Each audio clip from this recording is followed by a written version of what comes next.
Welcome to the Startup of the Year podcast, where each episode we showcase exciting new companies from around the world.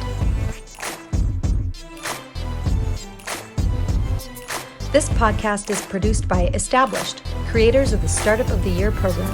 Established is focused on helping organizations with their innovation, startup, and communication strategies.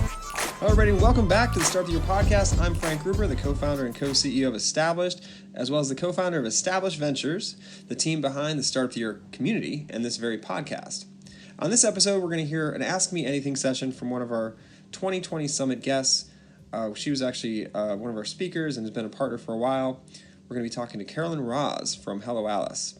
Carolyn is the founder and CEO of Hello Alice.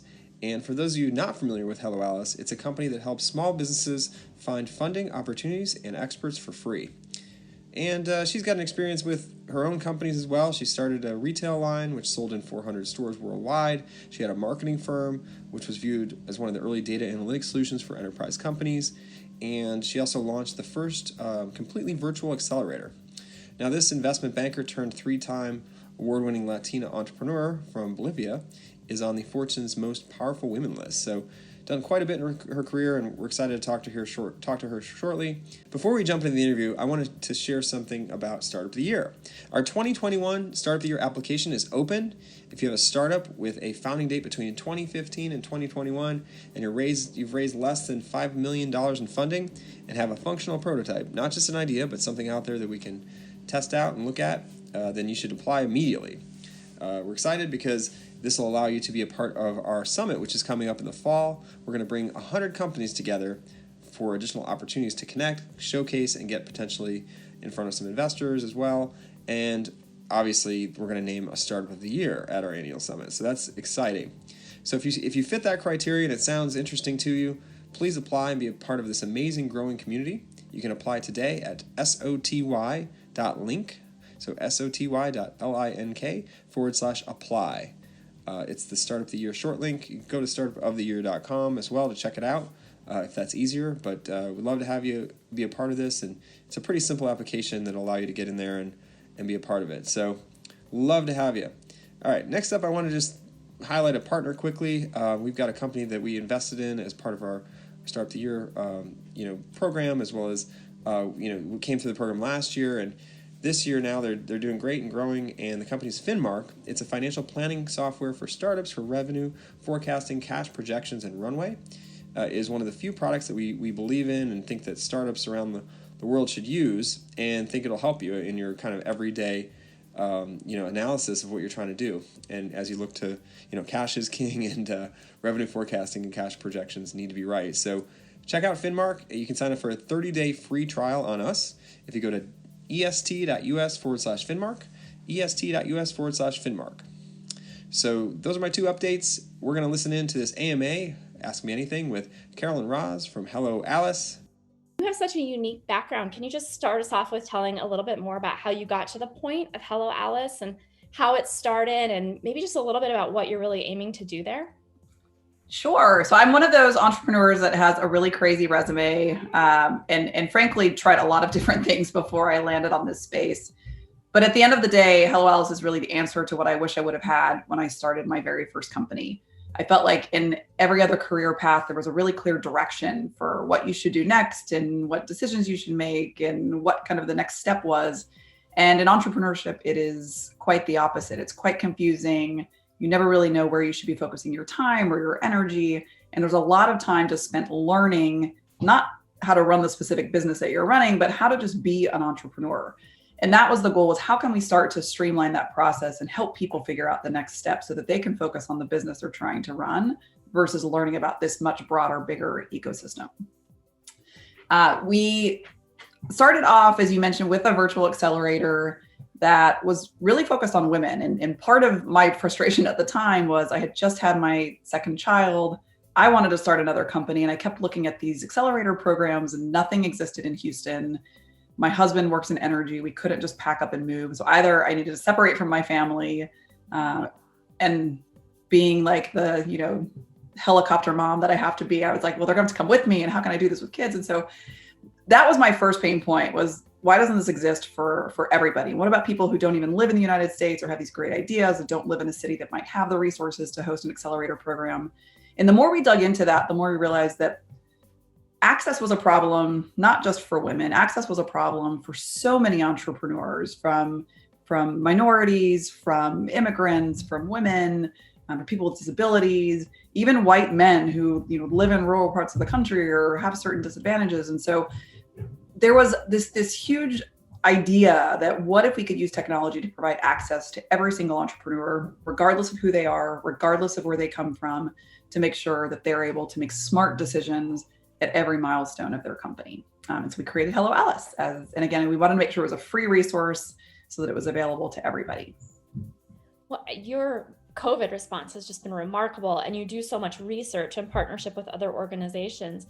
What are you seeing out there right now as the really important issues that your members are encountering with the current state of the world?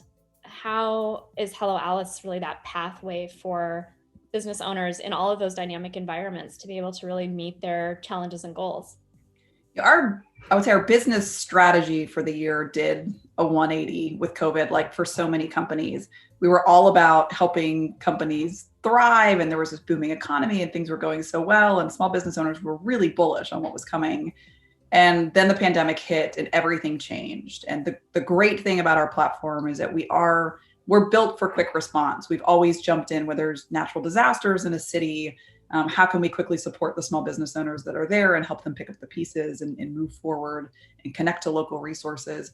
So we had that strategy sort of created and built, and the technology built to support it. We never predicted it would ever be a widespread strategy that would impact our entire company. And so when the pandemic hit, our whole marketing strategy was very city focused. It was a lot of in-person events, going from city to city and being with these localized communities. And so we took a step back. We lost actually a ton of money. We had a huge launch plan at South by Southwest. We lost a lot. And we took a step back and said, all right, after we got past kind of our own reactions of how it had turned everything upside down for us as entrepreneurs, we sat and said, you know what, this is actually turning life upside down for every single one of our owners. So how can we help, and what's the very best way to help? And so we thought about all the things that we wanted as a business. Funding was the biggest hit to us, and we knew it was going to be the biggest hit to a lot of people. So we had a grants program that we were planning to launch at the very end of the year as part of our kind of national strategy, really tying it into the election cycle and everything else. And we said, you know what, people need money now. Let's scrap all of that. Let's get money in their hands quickly. And so within literally days, we put up a grants program, a COVID emergency grants program in the COVID-19 Business Center. And I think because we moved so quickly, we had so many people reach out and say, look, you already got your grants program up and running. How do we contribute? How do we support? And this year alone, we've been able to give nearly $10 million in grants to small business owners. Next year, we only expect that to multiply, which is really exciting. So what we realize is it doesn't take a lot of money. Most of our business owners wanted between $10,000 and $25,000 to help see them through the pandemic, which is, you realize it's a little effort can go a really, really long way. Well, in addition to the COVID response, you've also been doing incredible work around advancing Latinx and Black founders. Can you talk a little bit more about that work and what your advocacy, what your thesis is around why that is so important in terms of your business strategy, but then also what are you calling for out there in the world as you're doing that advocacy work? So I spend, frankly, most of the time strategizing around the business around what are the things that I want as an owner, and what did I want when I first started my company. And as a Latina, I would get really frustrated. I used to go to a lot of events that were focused for Hispanic business owners. And I would go to a lot of startup events. I would go to a lot of small business conferences. And the disconnect in terms of the information I was hearing at each of those was so vast that it frustrated the heck out of me. When I would go to a Hispanic conference, I would hear things like, you need to prepare your business plan and go sit down with your banker, and these really outdated things. And then I go to these startup events and it was like, you need iterative thinking, and you're going to go through these design sprints, and you're going to rapid fire and change these things and be really flexible and nimble. And that just, I kept thinking, why are these conversations so different? And why are all these Hispanics and Latinos, why are they hearing something that is so completely disconnected with the way the world works today? Nobody should be spending $20,000 to build out their first website in this day and age. Those are the resources that they were getting connected with. Wow. And so that was a big piece of it, was how do we start to bridge the gap between the small business and startup world? And how do we bridge the gap between the sort of very small circle that's in the know and connected to these networks of very successful entrepreneurs, and a lot of the minority communities that are very disconnected and much more ingratiated into the small business world, where the SBA or a local chamber of commerce might be their only resource in terms of what they're learning from. How do we start to both up-level what the SBA and what the local chamber of commerce is providing? And so we partner a ton with those organizations who do great work, but also start to bridge the gap between the things that are happening in Silicon Valley and in New York and a lot of these tech hubs. And so that there's one conversation around how to start and grow a company. I'm starting to see some questions coming in the background. One is around what resources you found to be most helpful as an entrepreneur. And I think that's that's probably partially informed Hello Alice, but in your personal journey, what resources, the mentorship and where did you go to find what you needed? Well, I love reading. I'm a voracious reader and read at frankly every turn. And I also love podcasts. So my first company failed. When I started that business, the retail company, I ended up closing it after 2 years. I spent a ton of money. I was broke at the end of it. And I kept seeing all these other entrepreneurs that were succeeding, and I would read these stories. And I guess it was sort of my own pride, but I was like, I have to prove to myself that I can do this. And so I studied a lot what they were doing. I read every article I could find. I read every book I could find.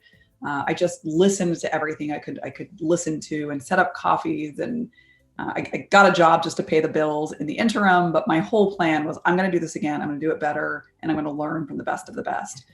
And I didn't have any real sort of personal mentors at the time, but I would say a lot of people that sort of mentored me and probably never even know that, they don't even know my name.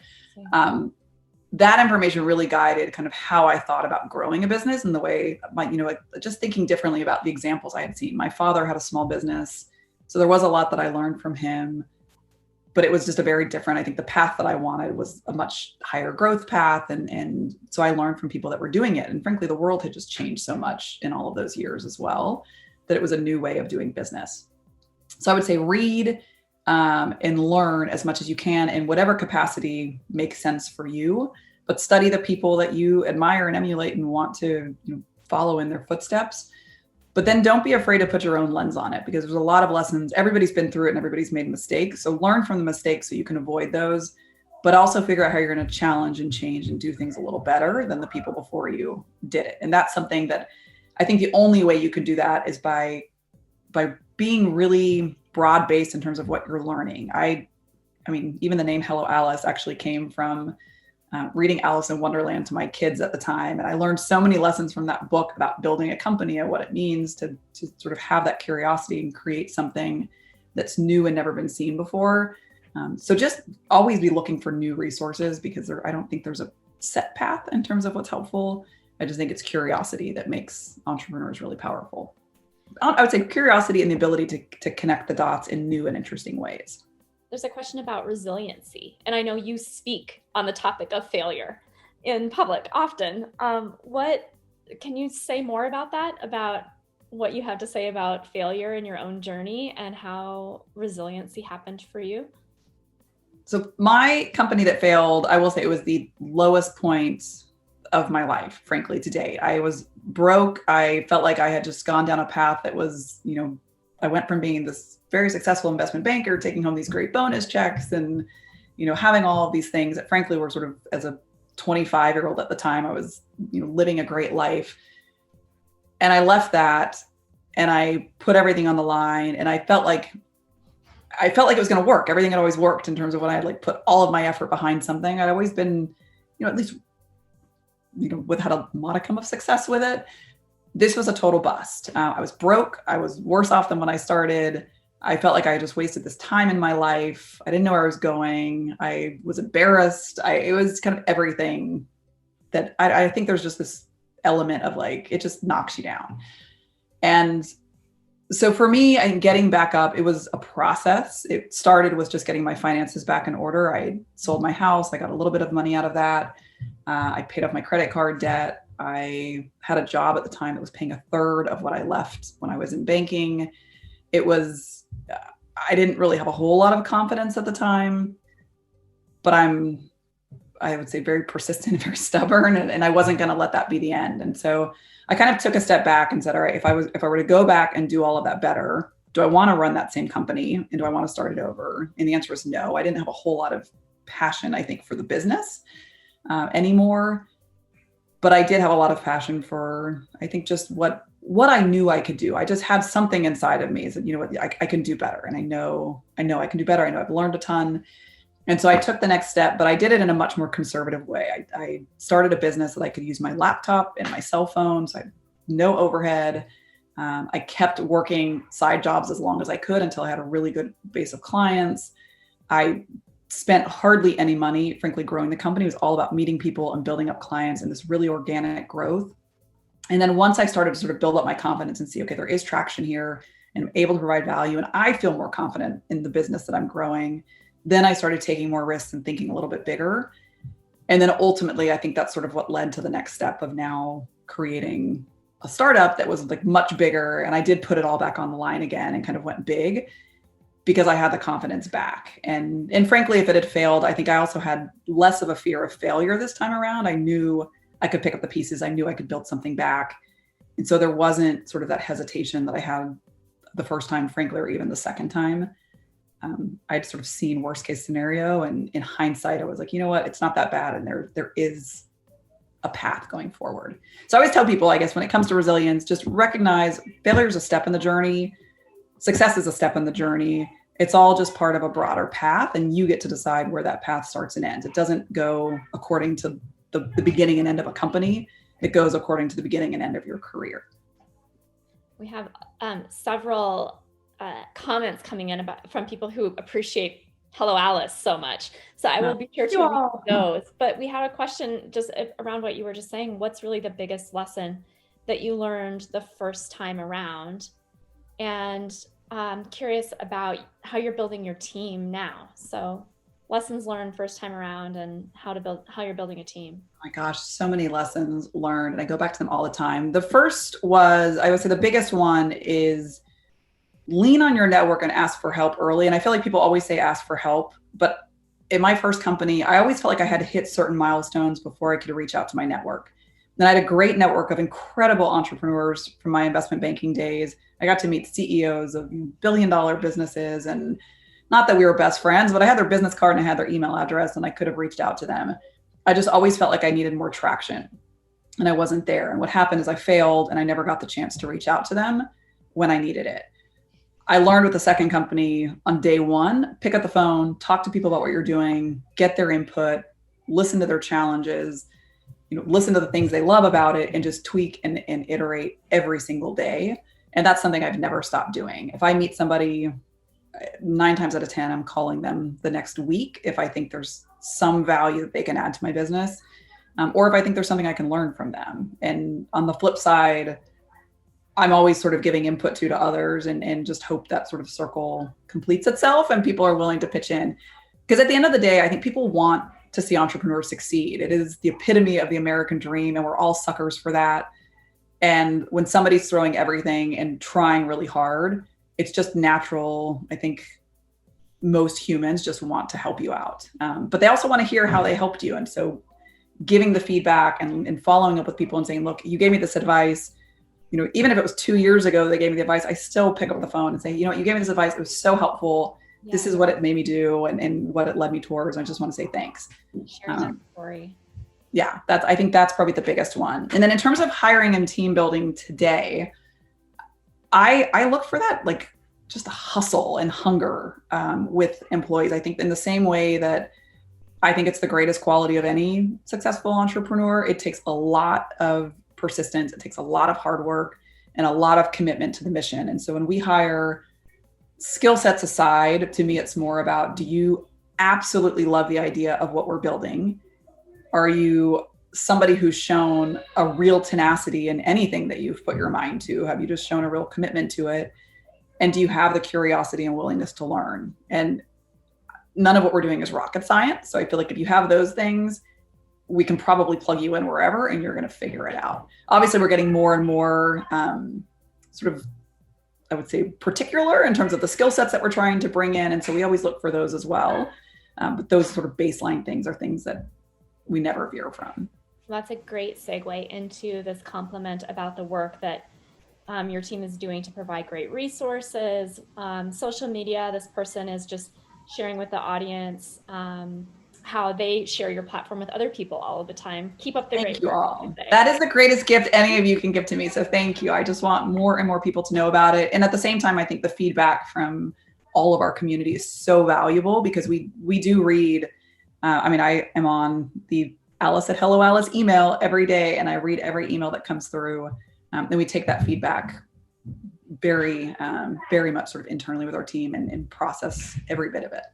Well, and to the idea of mission, this comment is about how much you're doing for, different minority groups who are underrepresented in so much of, not just in the business world, but of course in our entrepreneurship ecosystems. And this person is specifically speaking to the Asian American identity, in the world of hate crimes and what's being reported in the media. Again, appreciating what the platform is doing, but this goes back to a question someone asked earlier in the chat: how do we use data to drive more inclusion in the tech sector? So data for us is, I think this probably goes back to my investment banking days, and I'm just a data nerd myself, and so we always were like, there's our own experiences in terms of what we were seeing and feeling and doing as entrepreneurs building companies. And then there's certainly the circle of entrepreneurs that we get to interact with on a daily basis and who we're hearing from and all the anecdotal components, which very much shape what we do and how we think about the ecosystem. But there's also, I think, the real value of our platform is the ability to get a lot of information about hundreds of thousands of entrepreneurs and all of the differences and nuances of their unique experiences.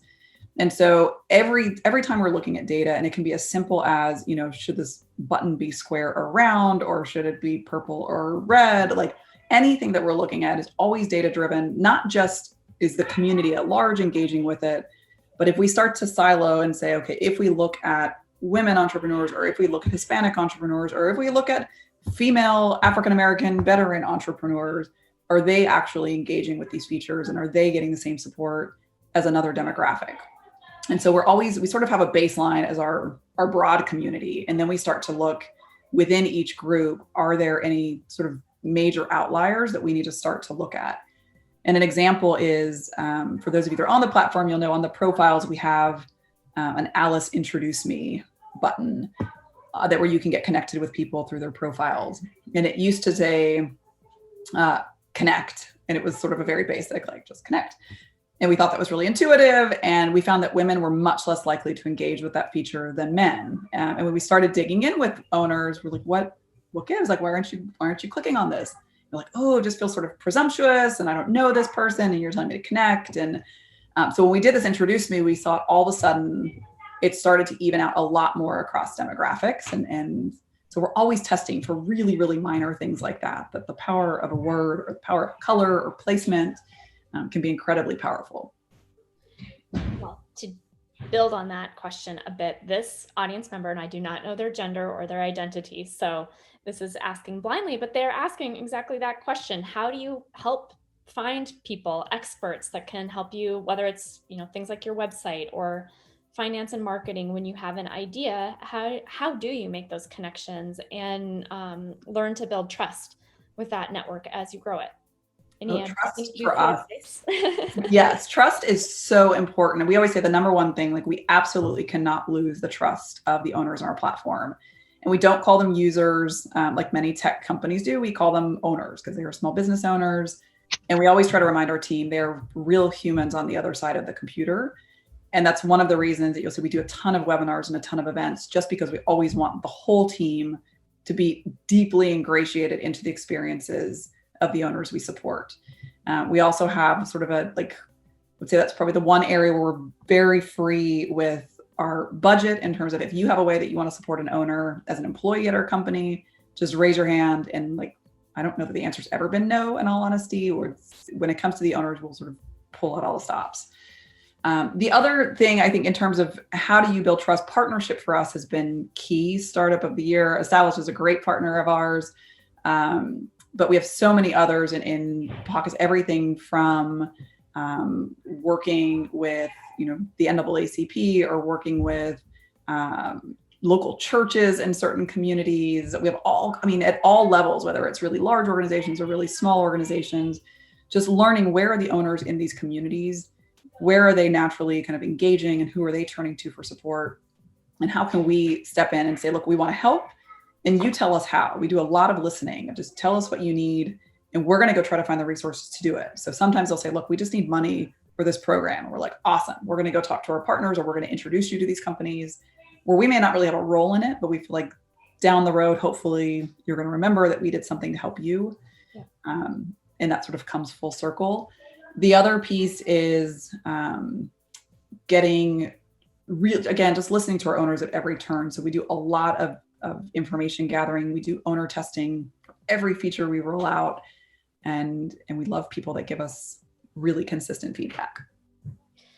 The audience of Startup of the Year are primarily people who are in the early stage, pre-seed, seed stage rounds of building their businesses. And I share the sentiment where I'm constantly sending other entrepreneurs to your platform to see what they could gain. But could you give us just a little bit more of a feel for, reasons to become part of the Hello Alice community, and give us some tips and advice on how to really take advantage of the Alice platform. Sure. Well, I encourage you all to check it out. It's free, so you've got nothing to lose by testing it out for yourself. But our goal is, again, helping you through that path. And so everybody's dealing with different milestones at different times, whether it's trying to hire and build your team, or get a social media following, or open a store, or set up online, or whatever it might be. We have how-to guides around a lot of those decisions, and we're adding new ones weekly. We have a ton of upcoming opportunities. So things like grants. We work with organizations across the country, just pushing any grants that we can find that are relevant for small business owners. They're all filtered down to what's relevant for you, so that when you're searching, you can see what actually makes sense for you as an entrepreneur. And then the community. We have close to 300,000 entrepreneurs that are active within our community. So if you ever have a question, it's very likely that someone's already been through it, and not only somebody, but probably somebody in your same line of work. And then the data reports that we share every quarter, sometimes more often, but at least every quarter, we're sharing out new data reports just to give some insights into where entrepreneurs are, what they're struggling with, what they need. And we take that information, and it's all comes from the community. So it's things that people are sharing with us throughout the platform. We take that information, and then our job is to turn around and go shop it to the powers that be and say, how can we bring in the resources to go solve for these problems? And so we work with governments, we work with, and at all levels, at city, state, federal governments, we work with corporations, we work with large nonprofit organizations. We want to make sure that we're not just saying, look, here's the data and here's what it says, but we're actually saying, here's the data and here's what it says, and here's what we did to go help and solve for it. So as you've scaled Hello Alice, and this is more on the personal side as an entrepreneur, where are you finding inspiration? What keeps you motivated through the time of COVID and everything else that's happening in the world? I will say this company for me is like such a clear North Star, more than any other business that I built. I just get so excited by the mission every day. And when I'm tired and when I'm like sort of worn out and just, I don't have anything left in me, it seems like every time, I don't know why it is, but every time I sort of take a step back, I'm like, I just need like a weekend. I'm not going to turn on the computer. I'm not going to do anything. I'll turn the computer on Monday morning, and there will be like the most beautiful email from some business owner about something that happened for their business because of our platform. And it's like all of that passion gets reignited again. We just constantly have these stories. And so that for me is the greatest excitement. It's just learning from all the business owners out there. And I think about the big problems that our world is trying to solve.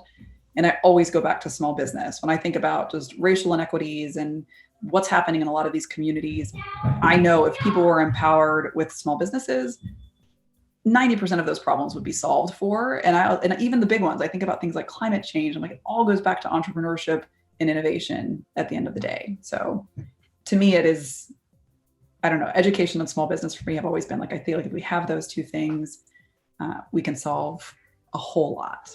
Thank you, Carolyn. It's great to hear from one of our longtime partners and really appreciate you joining us.